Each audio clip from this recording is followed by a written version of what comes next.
Well, today we look at the end of the Civil War. Our topics will be the battles of Vicksburg and Gettysburg, Sherman's March, the Hampton Roads Conference, and the final confrontation at Appomattox Courthouse. Now, 1863 is a pivotal year for the Confederacy, do or die time.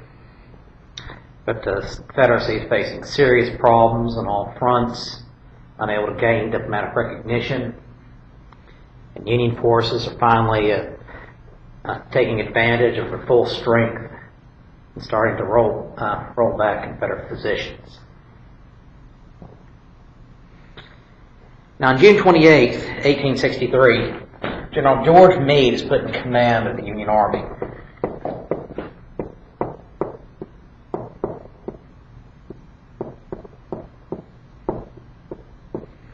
Meade is an ordinarily competent officer. But he's facing a serious problem. After Lee's victory at Chancellorsville, Lee's forces are moving up into Virginia, crossing the Potomac back into Union territory, threatening the capital once again, just as they had done in the previous fall of the Antietam campaign.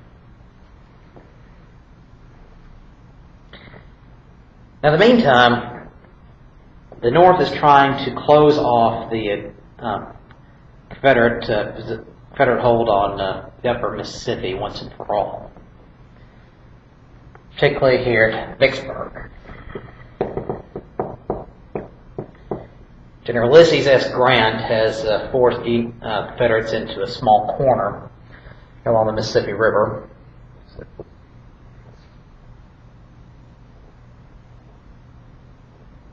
It's Louisiana, Arkansas, Mississippi. So again, we're pretending this is the scale.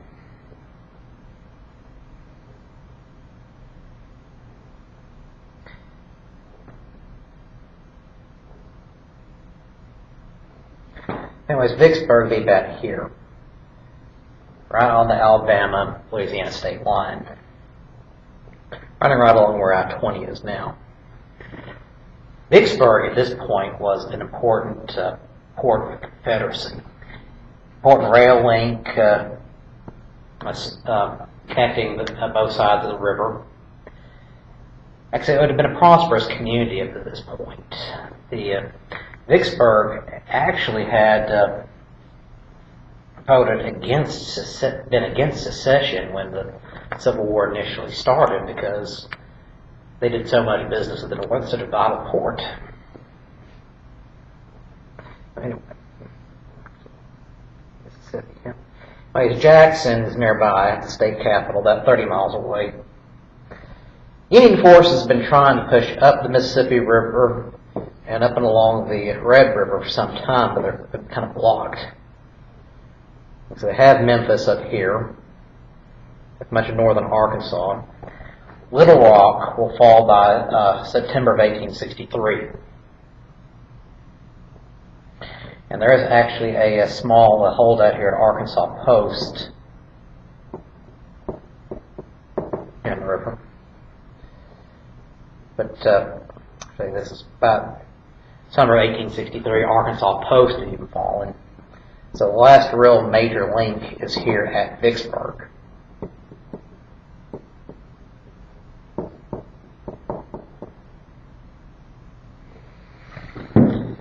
Remember, the Confederacy had very little way infrastructure connecting the Eastern Confederacy to the Western Confederacy. They're able to get food and extra troops from the Western Confederacy. By this point, they have to funnel it through Vicksburg. And Union forces are closing in on their positions. Vicksburg, if you've ever been there, it's a city's kind of perched on a cliff. So you've got the Mississippi River, wide, broad river, a lot of traffic up and down the river. You've got this kind of marshy side on the Louisiana side, that kind of low and flat. There's kind of a wall here to get into the Vicksburg area. The city's kind of perched on a hill.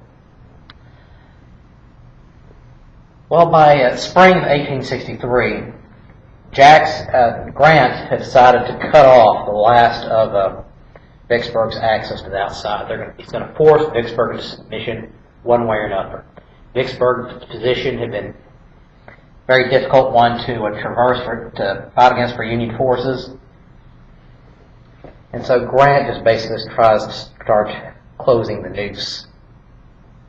By May, he moves out, he takes out Jackson, and then moves in, surrounds Vicksburg, and lays in for a long siege.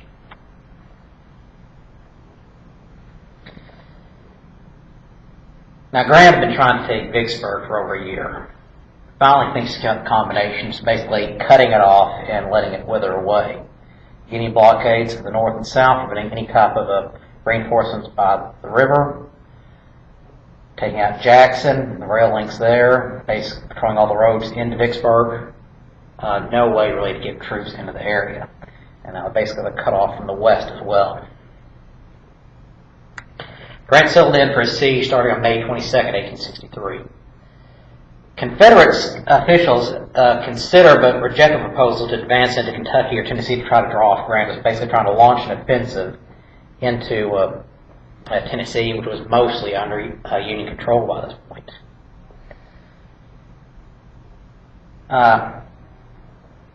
Some had even suggested Robert E. Lee pulling away from Virginia and coming down south to bolster the position at Vicksburg. But instead, Jefferson Davis approved Lee's plan to try to end the war more quickly by trying to seize Washington, D.C. once again, an invasion of Union territory.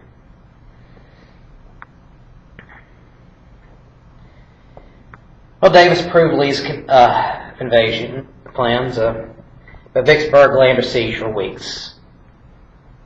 Like constant artillery fire, homing the city and Union and Confederate positions, infantry battles and skirmishes, slowly wearing Confederates down. The people were forced into, many people sought refuge in caves in and around the area, trying to escape the shelling and bombardment.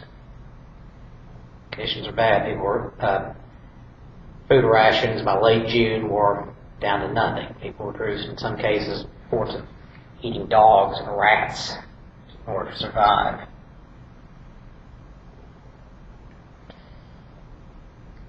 But Confederacy held their positions.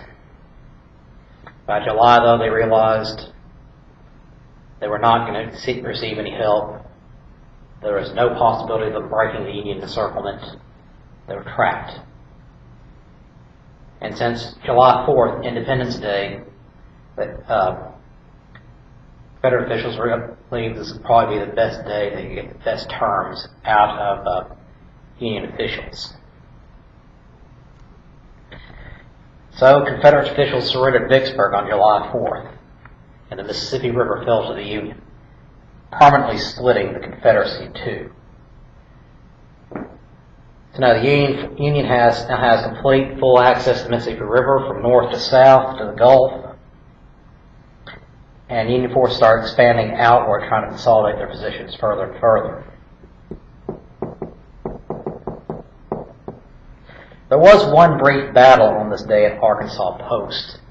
Confederate troops tried to charge into Arkansas Post, try to take out Union positions in order to try to force the Union troops to abandon Vicksburg to retake Arkansas Post, but Confederate advance at Arkansas Post was a slaughter, and Confederate force completely failed. Union forces, Union hold on the Mississippi River remained intact and solidified as the months wore on. As for Vicksburg, they didn't celebrate another 4th of July until World War II. So the city just kind of fell out of the habit of it in later years, but before that, the bitter memories of the siege and the surrender just soured any feeling on celebration in the city. But meanwhile, the Battle of Gettysburg. Now, Lee is hoping to repeat what he did with the Antietam campaign. But instead of going in through Maryland, he moves out a little bit further north into Pennsylvania. For several reasons. It turns out Gettysburg was a vital rail link. Not only they just have to have the college and the seminary there, but a rail link and also a boot factory. Lee's having problems getting his troops even the most basic supplies. And they're thinking of the seizure of Gettysburg. They could then turn south and attack the capital from the north. It's believed that a victory in this campaign offset the loss of Vicksburg. So on July 1st, Lee encounters Meade at Gettysburg, Pennsylvania. And the battle began. What happens in this case is very different from what happened in most of the rest of the cases of the Civil War. Like I said, Battle of Antietam, Confederate advantage was greatly neutralized when Lee lost a copy of his battle plans and fell into Union hands. But also, the South had an advantage when the North invaded the South, particularly areas like Virginia, because the North would have this extended supply line that Southern troops could run around behind Union forces, harass, and disrupt. But now, it's just, and the South would always have the home ground advantage, it's not often the high ground. But this time, it's just the opposite. Now, Union forces gain the high ground. And it's the Confederates who have the extended supply line into hostile territory, instead of the opposite. So for 3 days, the two sides are going to fight back and forth here in southern Pennsylvania. July 3rd, Lee tried one last desperate attempt to take out Union positions. So the General George Pickett's charge.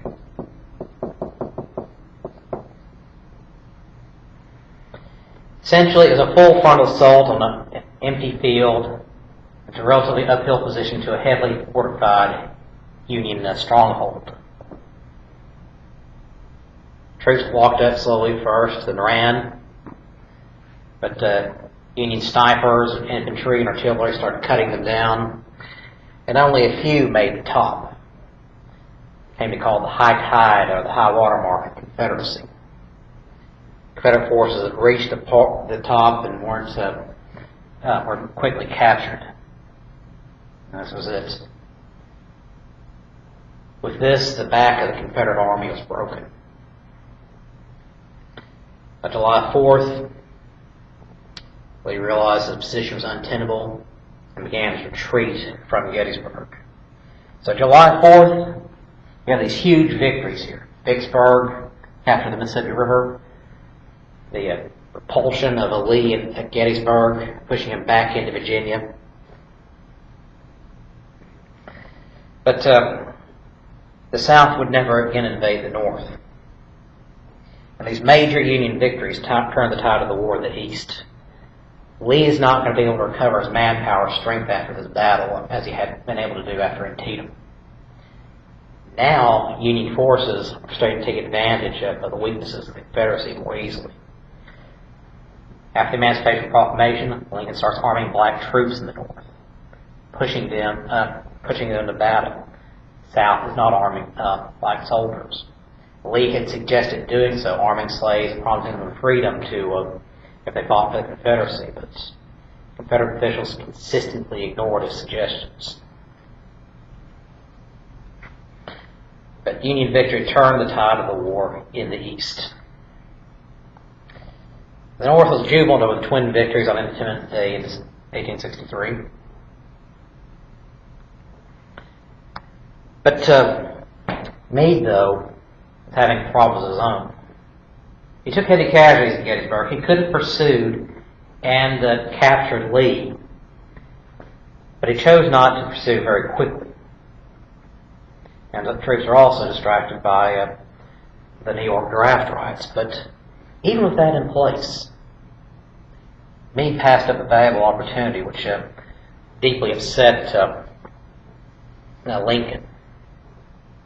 By March of 1864, Ulysses S. Grant, who had been the victor at Gettysburg, was given overall command of Union forces.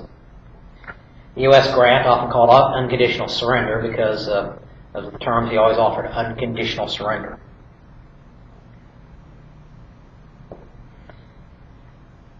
But the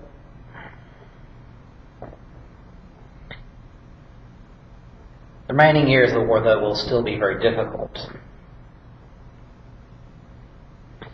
In September, Union forces attempted to break into Georgia from Chattanooga. It's right there on the border with Georgia.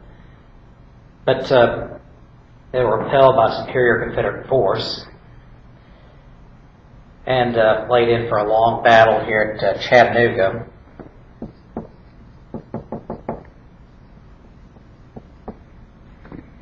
About November 24th, 1863, Union forces under General Rosecrans were finally able to break through, taking Chattanooga, which was an important rail site itself, and basically the gateway into Georgia. And the stalemate here on this front in southeastern Tennessee was broken, and now Union forces pressed forward to just outside of Atlanta. But they were forced to stop for the remainder of the winter.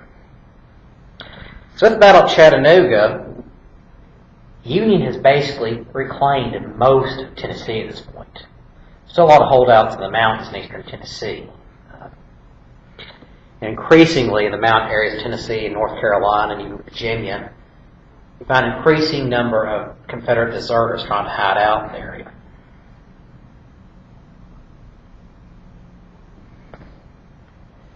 Now, some questions have been raised about the nature of the Confederate flag. What we have to understand about the Confederate flag is there's an official Confederate flag and there's a Confederate battle flag.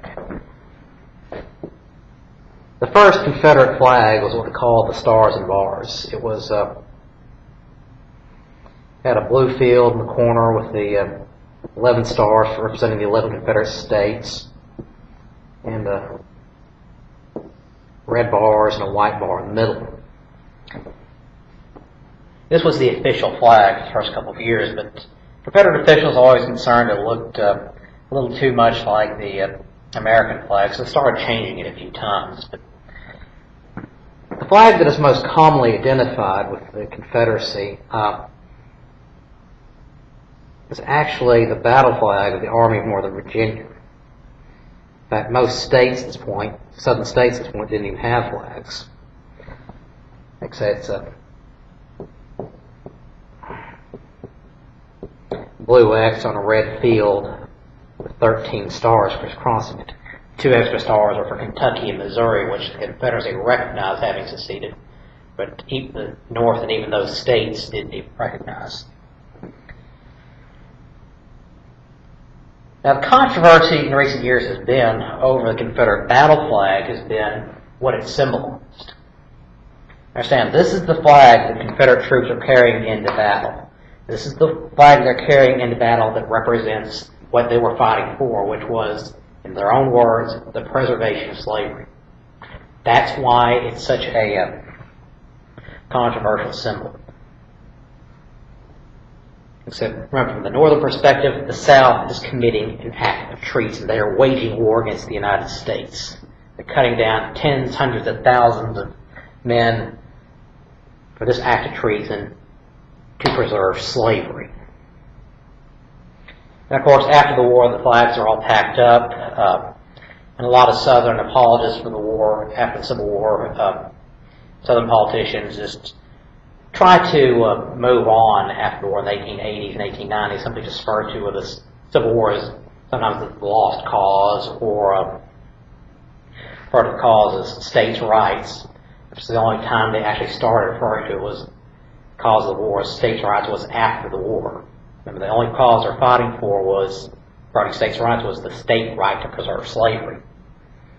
So this is why the war cuts between North and South. This is why Georgia and South Carolina seceded from the Union, and Iowa and Minnesota don't. Those states had no reason to. It comes down to slavery. Now, what starts happening, though, is In the 1950s, when the civil rights movement really starts getting energized and starts making progress, such as with the Supreme Court rulings regarding striking down segregation is unconstitutional, striking down Jim Crow laws, and efforts to try to bring in these civil rights laws, several southern states adopted this insignia onto their flags.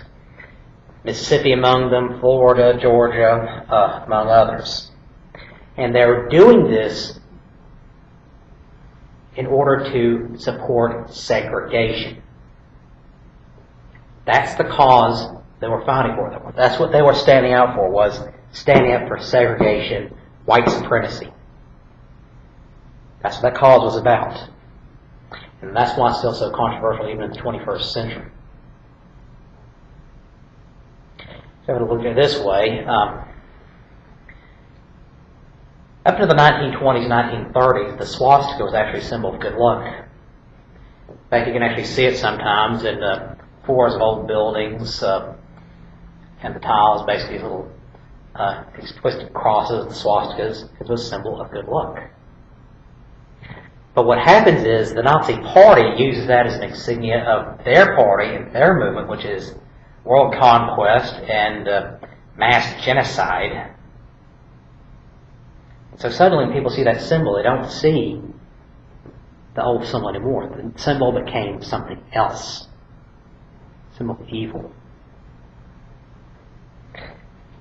Now, while there were many Confederates who were fighting on the idea of my state right or wrong, or may ordinarily have been good and decent men, what it comes down to was, when the fight started, the fight was to support slavery.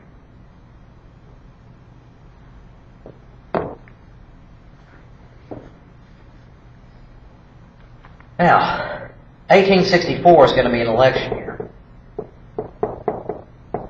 There actually was some talk of canceling the election because of the Civil War, some questions of could democracy exist in wartime.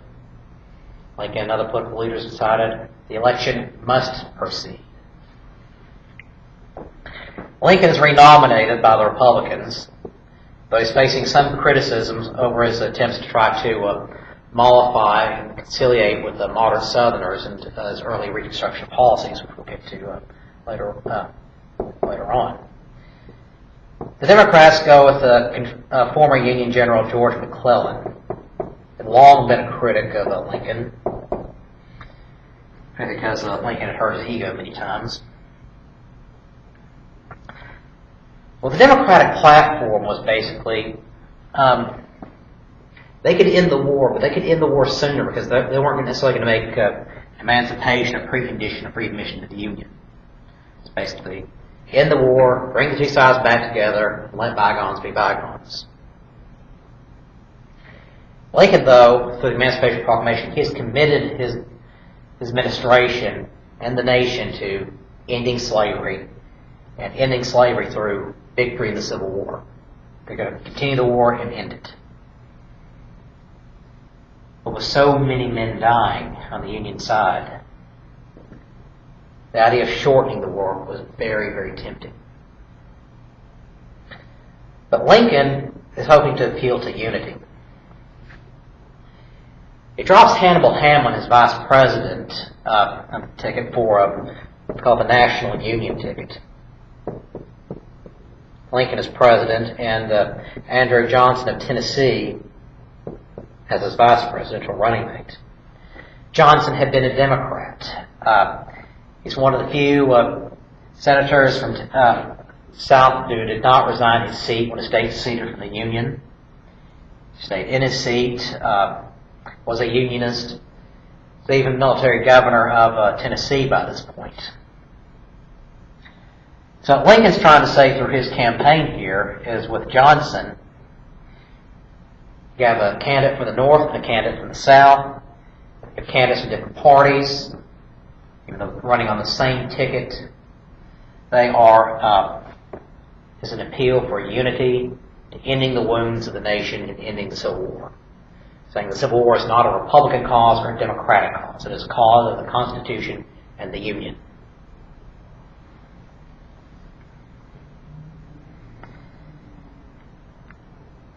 Well, Grant had taken charge in March of 1864.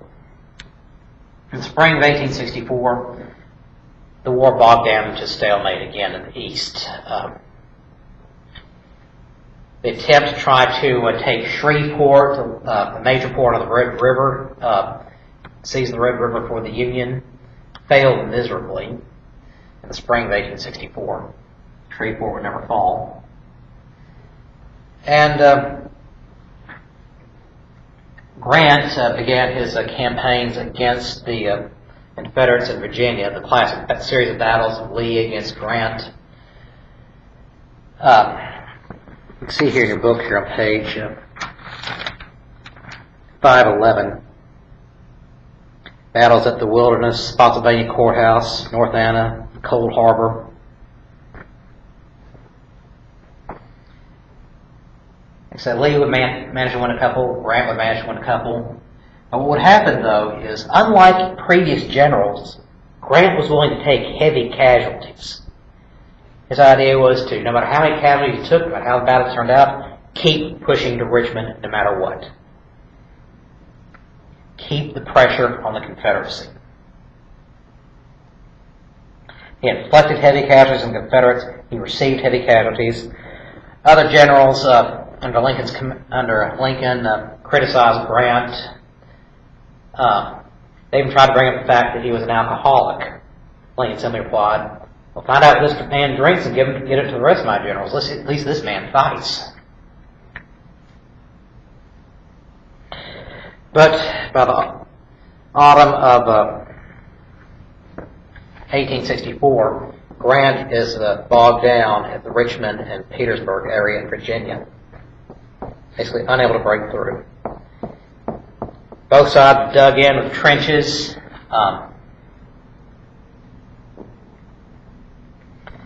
And neither side is budging. Richmond's just to the south. Petersburg is just to the south of Richmond. It was a major railroad hub. Richmond is an important industrial city for the South. And they're bogged down fighting here for months. In fact, there actually was one instance about the spring of 1865. A Union engineer actually had dug this trench underneath all the way underneath the Confederate lines, underneath the Confederate trenches, loaded with explosives in order to try to dislodge them. Basically try to blow up the whole thing. Well, they set off the explosion, huge explosion, massive rupture of the Confederate lines, massive casualties. Union forces are so stunned that they almost don't advance at all because they're so shocked by the force of the explosion. Almost end up losing when the Confederates start regrouping, but end up that not much happened at all. Not much advance is made with this.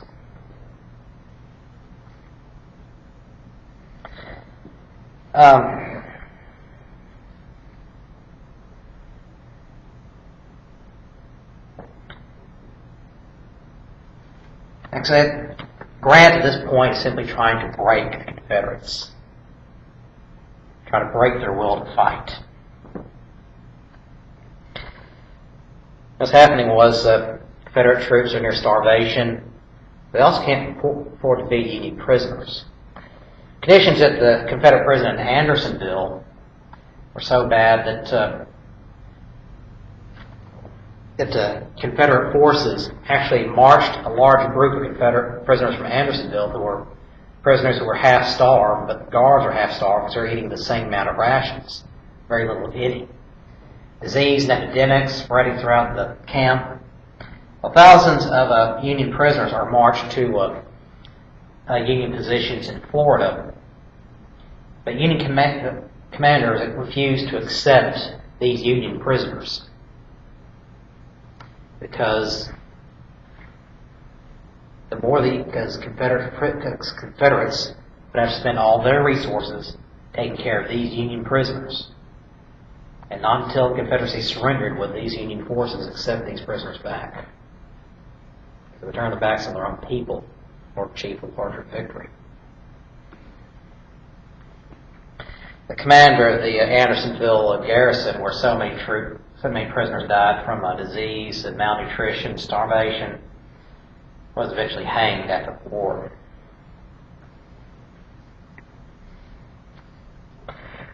Well, Abraham Lincoln was in danger of losing re-election, facing criticisms from his own party.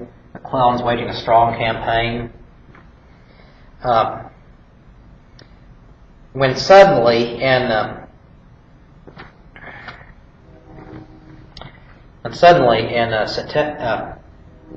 late summer of 1864, Union forces were able to break through Confederate positions in Georgia and seize Atlanta. In this case, you have General William T. Sherman. He's a mad and vainglorious man who decided the best way to break the Confederates would be to lay waste to the entire countryside, military and civilian targets alike. Once Sherman was taken and burned, Sherman disconnected his troops from their supply lines and had them live off the land. To destroy whatever was left. March through, destroy everything.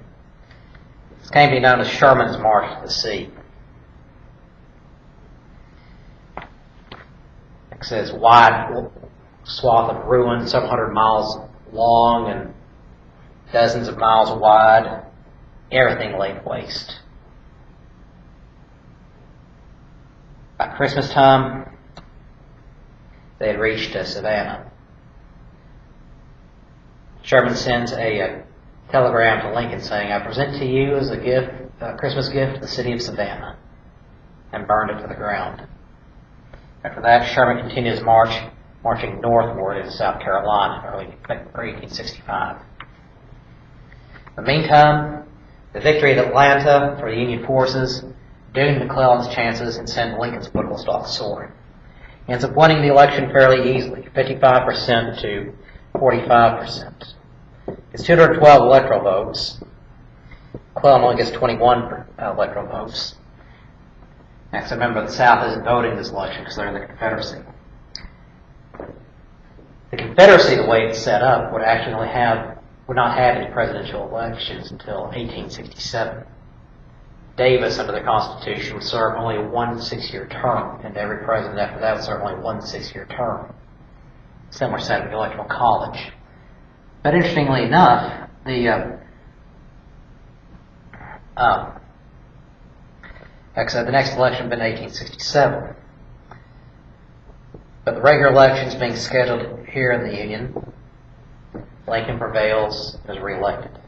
He's the first president since Andrew Jackson left office in 1837 to have been reelected. Nearly 30 years. Early 1865, the Confederate resistance collapsed. By January, Lee is made overall commander of Confederate forces. But there isn't much command left. His troops were shivering, freezing, and clothing in tatters at Richmond, Petersburg, half-starved. It's a bitter winter. By April, Lincoln, the Virginia legislature votes to, later that winter, just before spring began, the Virginia legislature agrees to start arming slaves and condition they be given their freedom if they fight for the Confederacy. No takers. In fact, there were no black troops in the Confederacy. There were some serving in support roles. Basically, plantation owner brings a couple of slaves with them, basically serve as valets, as cooks, and so forth, personal assistants, but they did not serve in combat.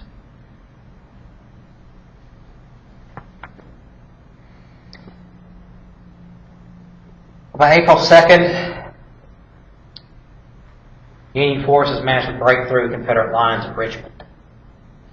The Confederate government escapes, going on trains, trying to reach Danville, Virginia, in the far southwestern part of the state, and then maybe into South Carolina from there.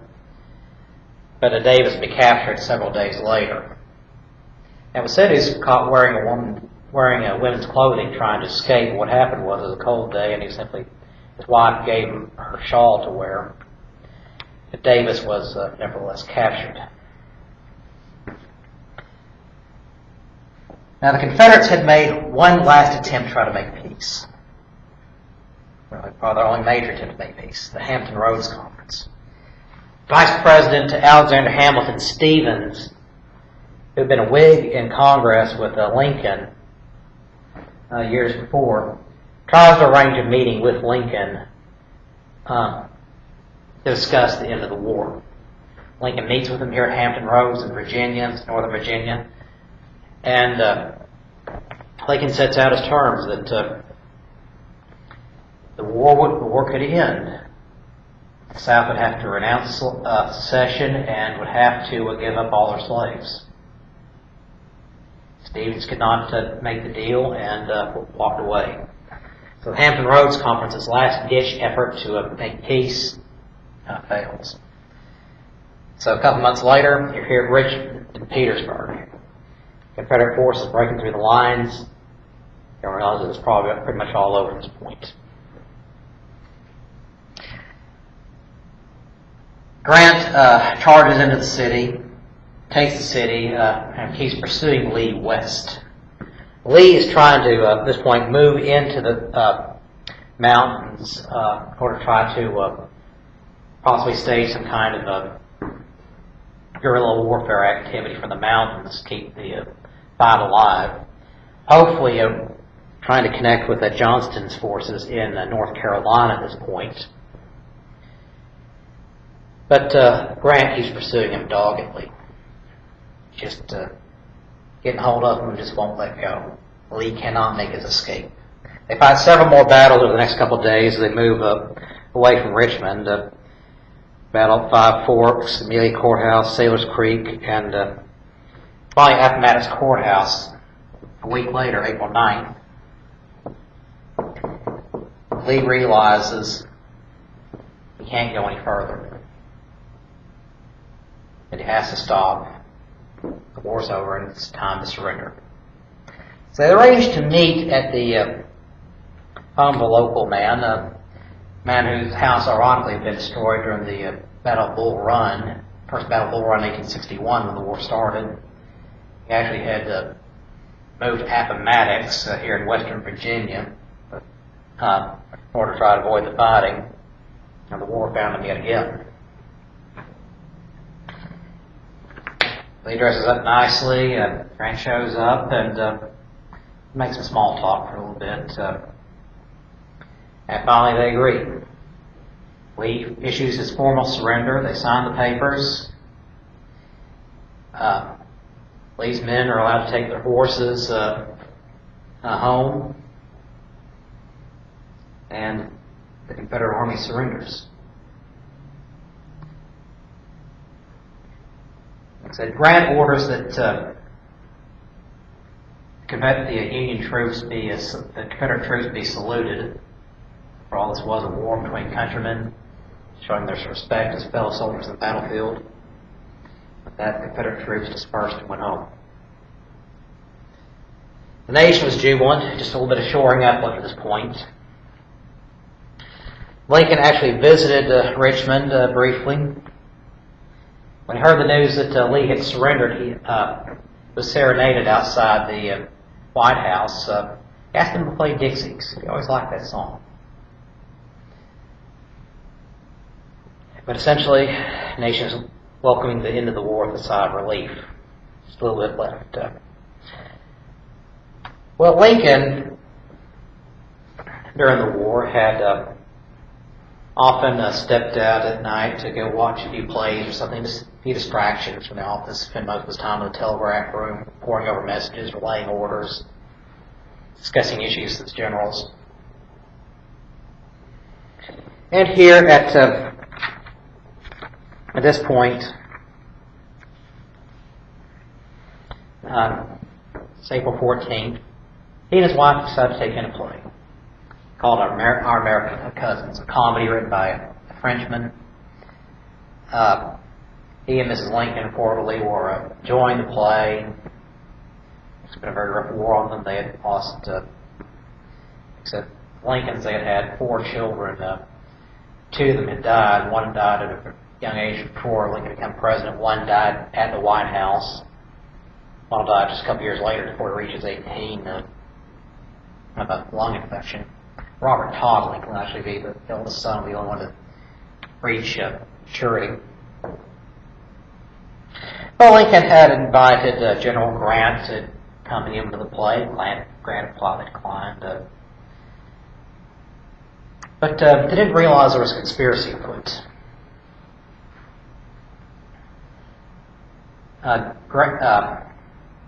Several Confederate sympathizers in Washington, D.C., led by Virginia actor John Wilkes Booth, plotting to kill Lincoln, believing the assassination would revive the Confederate cause and maybe be able to turn it around in favor of victory. But the South was mostly in ruins. Lee had surrendered.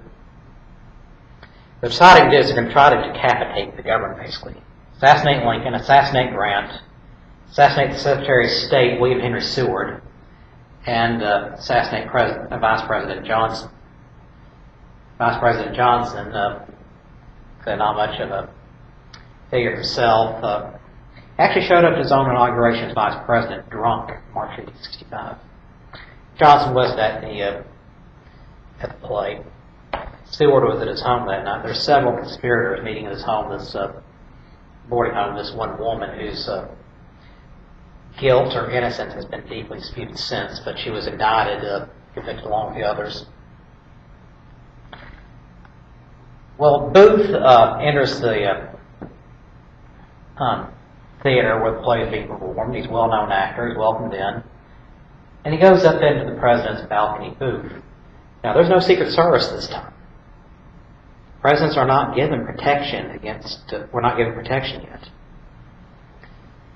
So Booth just walks up behind Lincoln, pulls out his gun, shoots Lincoln in the back of the head.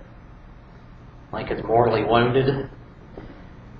Booth jumps from the balcony to the stage, breaking his ankle in the process, shouts something to the crowd they believe was Sic Semper Tyrannis, which the Virginia state motto, which means thus always to tyrants. Scrambled off. Ran out of the city, was pursued by authorities, eventually found a few days later in a barn which was burned to the ground. Secretary of State Seward was stabbed in his home. He managed to survive the wounds, but it's been several weeks recovering. The man sent to kill Vice President Johnson chickened out at the last minute. But later the co-conspirators, including Seward's attacker, were tried and all executed. The nation was sent into deep mourning. But it did not have the effect of reviving the Civil War that the conspirators had hoped for. The Confederacy was dead. It was just a matter of just simply having the funeral at this point. Now, by the end of the month, now Andrew Johnson is president. General Johnson's forces surrendered North Carolina, ending leading the last major army, last major force left in the east to combat the Union forces. Now, since all that's left was in the west. It's a little bit of mopping up. There was this one small engagement in the summer of 1865 at the Palmetto Ranch in South Texas. Brief skirmish between Union and what was left of Confederate forces. Confederate victory, but it was all for nothing. The war was over. The Confederacy was defeated. The Union was brought back together. Except a lot of interesting things happened in this war. Interesting events. There was this Confederate prison in Tyler, Texas, where Union forces tried to, a couple of Union prisoners tried to dig their way out underneath the fencing, try to escape into the forest into freedom. What ended up happening while they were digging, the Confederates moved the fence line out a little bit, and these Union soldiers ended up popping up in the middle of the camp. Hannibal Hamlin, who had been Lincoln's first vice president,